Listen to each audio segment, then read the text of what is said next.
Welcome to another edition of the Sandhills Global Husker Rewind, powered by ABM. If you have equipment to sell, sell it on auctiontime.com. Sean Callahan here of HuskerOnline.com, wrapping up Nebraska's 23-20 overtime loss at Michigan State on Saturday. A tough game, a tough loss for Nebraska. Joining us here on Husker Rewind first, one of the defensive standouts for the Huskers, Garrett Nelson. Garrett, obviously not the way you guys wanted to get back on that plane, but still quite a bit of positives, at least for this defense, to come back and build on. Yeah, obviously, shut down Kenneth Walker III, NCAA leading rusher, yards after contact guy. Did a really good job shutting down the rush attack from Michigan State and shutting down him. And, like you said, some good positives to bring in from that and getting pressure on the QB and things like that. But like you said, not coming back on the plane, not happy. But, keep building, keep moving on. What was the game plan on Kenneth Walker? Because clearly it worked, and I'm sure it had to have your attention all week when you see a guy that was averaging close to 9 yards a carry and I think 6.5 yards per carry after first contact. And right away, you guys set the tone that this was not going to be an easy day for Kenneth Walker. Yeah, like you said, we talked about it all week. We made a point of emphasis while we were practicing in the meeting room, how our plan of attack. We didn't really have any specific game plan going into it. We knew the defense we are. We knew what our tough run defense of what we have. We got caught in the act of being ourselves in the sense of being black shirts and being salty and stopping a run game. But he definitely had his attention, bringing up his stats after contact. Obviously, he's a leading rusher, talking about it all week. Point of emphasis from Chins and from the defense, and my teammates did a really good job shutting him down. Different type of game the week before at Oklahoma. 2 road games in a row, both on grass as well. I mean, what was different about this week's game maybe compared to last week's from what you saw against the Sooners? Yeah, I mean, obviously just the only change, I guess, physically was just the nighttime. I love playing on grass. I played on grass in high school, and you know that, and I loved doing that. It just brings that whole football feel for me. But 2 road games, if you want to be a good team, you got to win on the road. And it was fun playing under the lights. Again, the whole, high school on the grass, under the lights feeling. Nothing too different. The really good environment, both places, both really historic programs, both really good fan bases that are passionate about their program. So it was a great environment to play in. But yeah, it was, for me, just the feeling of football and the fall weather, grass, lights, all that good stuff. Michigan State had 13 points in the first half.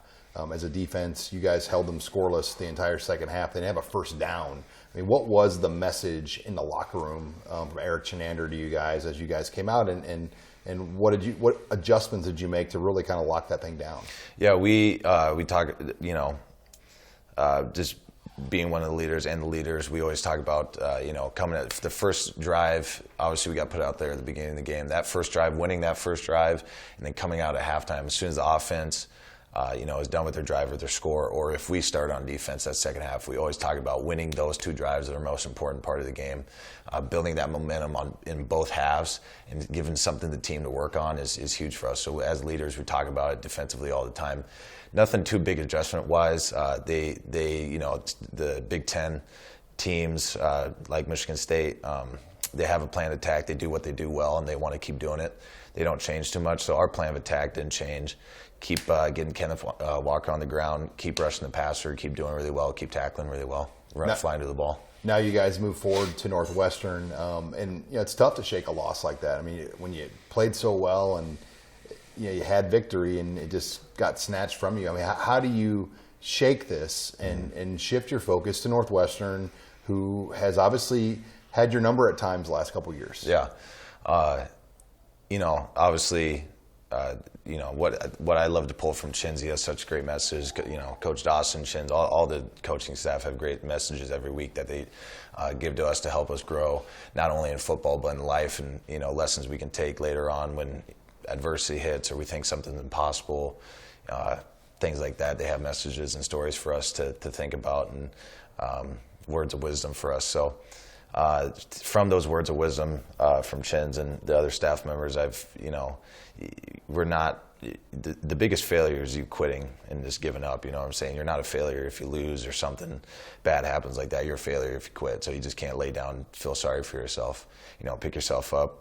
You know, you get a day to be upset about it and go back to work on Monday and learn from it. Well, Garrett, good luck here as you guys get ready for Northwestern on Saturday. Appreciate it. All right. Well, much more to come here on the Sandhills Global Husker Rewind powered by ABM. Omar Manning, Nebraska standout wide receiver, will join us next. You're watching here the Husker Rewind.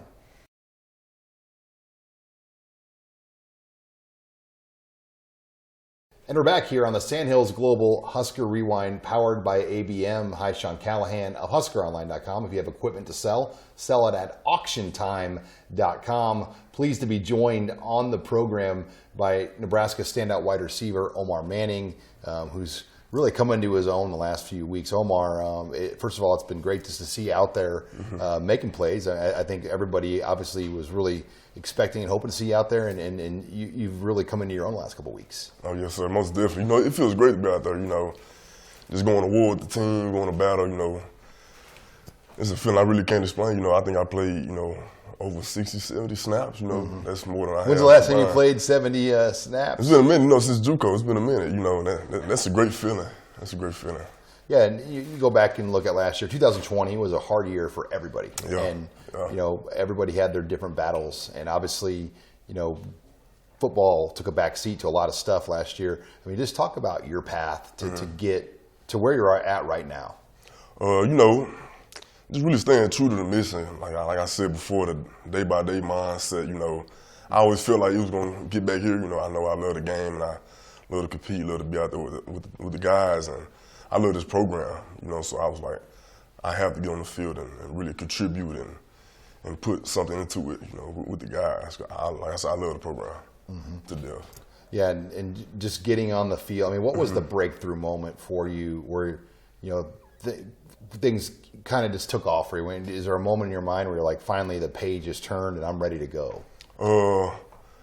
I say towards the end of spring, you know, when I was taking more and more snaps, my body was feeling better. You know, I feel like that's when I was like, okay, now I'm feeling like myself again. And then having that momentum while I went into summer workouts, you know, with the guys and going through that grind, it was just building my confidence more and more and more. And fall camp hit, same thing, you know, trying to make sure my body's at the tip-top shape so I can perform, you know, injury-free.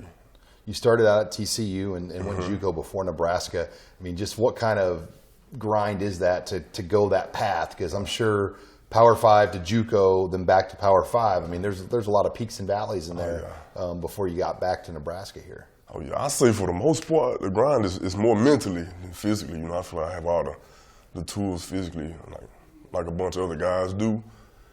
I say, you know, JUCO is definitely a mental struggle. You know, you got to wake up every day. Not the best conditions in the world. Probably not the best food. Yeah, not the best food. Kilgore does a good job, though. Shout out to Kilgore. They do a great job. But, you know, the towns, there's not much to do. So you really got to lock in and really know why you're there and where your focus has to be, you know. So I feel like if you're going JUCO, you got to have tunnel vision. You know, every day you wake up, it's nothing to do but focus on school, focus on football, you know, and try to make bonds with your teammates and coaches. Well, let's talk about now the last 2 weeks. You had some big catches at Oklahoma, your first career touchdown, and you had some big catches at Michigan State as well. I mean, where is this team at after those two losses? Because you lose to Oklahoma by 7, you lose to Michigan State by 3. I mean, where is this football team at mentally right now?